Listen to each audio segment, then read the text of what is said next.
Now at 5, an unimaginable tragedy. It certainly is the worst nightmare that families can endure, or school can endure. A charter bus carrying students, staff, and parents from a school in Tuscarawas County involved in a deadly crash. I just want the families and everybody at the school to know that we're with them, we're praying for them, we're here to support them and encourage them any way we can. Latest details on what we know happened and the questions still unanswered.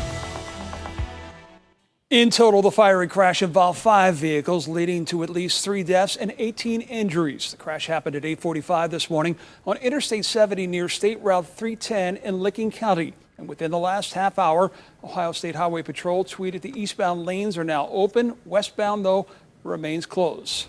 Thank you for joining us, everyone. I'm John Kosick. And good evening. I'm Katie Houston. All day, our News 5 crews have been everywhere from Franklin County to Licking County and right here in Tuscarawas. We have been gathering the latest information and reaction for you on what happened today. And we start with the latest. A community shaken to its core and waiting to learn more about the full extent of the fatalities, the casualties, and the injuries of that accident. News 5's Bob Jones has been gathering information all day. He was there as the Ohio State Highway Patrol and Governor DeWine addressed this tragedy and the investigation. Bob, what do we know right now?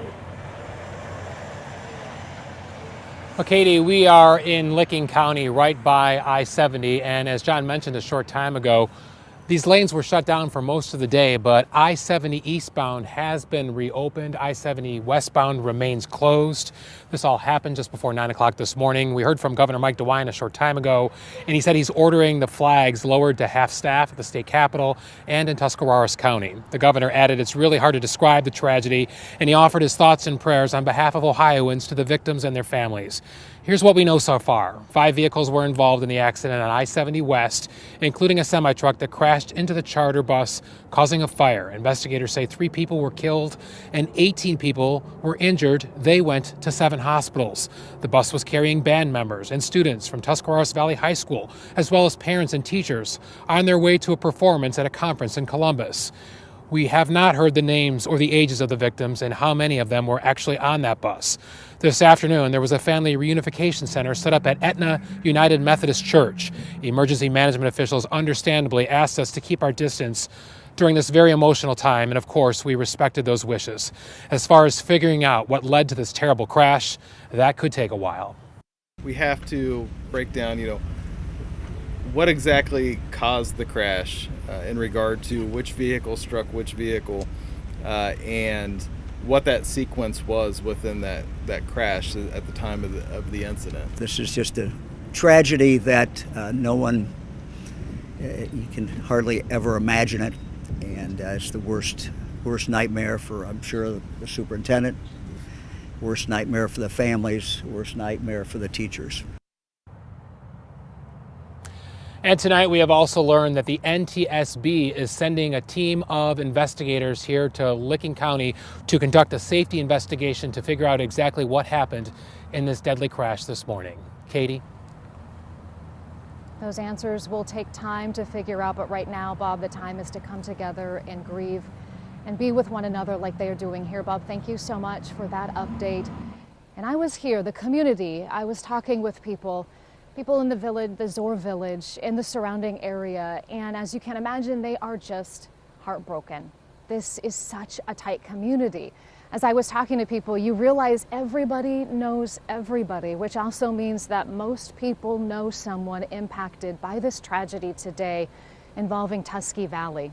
They tell me that the kids here are just like all of their kids. I talked with the mayor of Zoar Village, born and raised here. He tells me he cannot believe this happened. He says the day started just like any other day. It was a great day that turned so tragic. It's shocking. It's hard when it hits home. And a lot of people are, really devastated. You feel that devastation. Mayor Gordon and his wife adding they are praying for the families, saying the community will come together. They will support each other. They will support the families.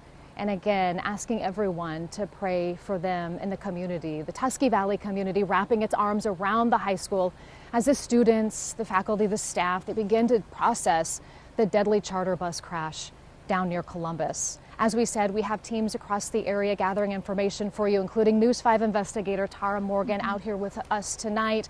You spent the day here on the Tuscarawas Valley campus, talking with people, processing, trying to, again, just wrap their minds around what happened. Right, and it's just so heartbreaking. You can just see the devastation in their eyes. They're somewhat reserved. It's a somber mood out here. We saw parents coming in one after the other, picking up their students. You could just tell it was a tough day for everyone.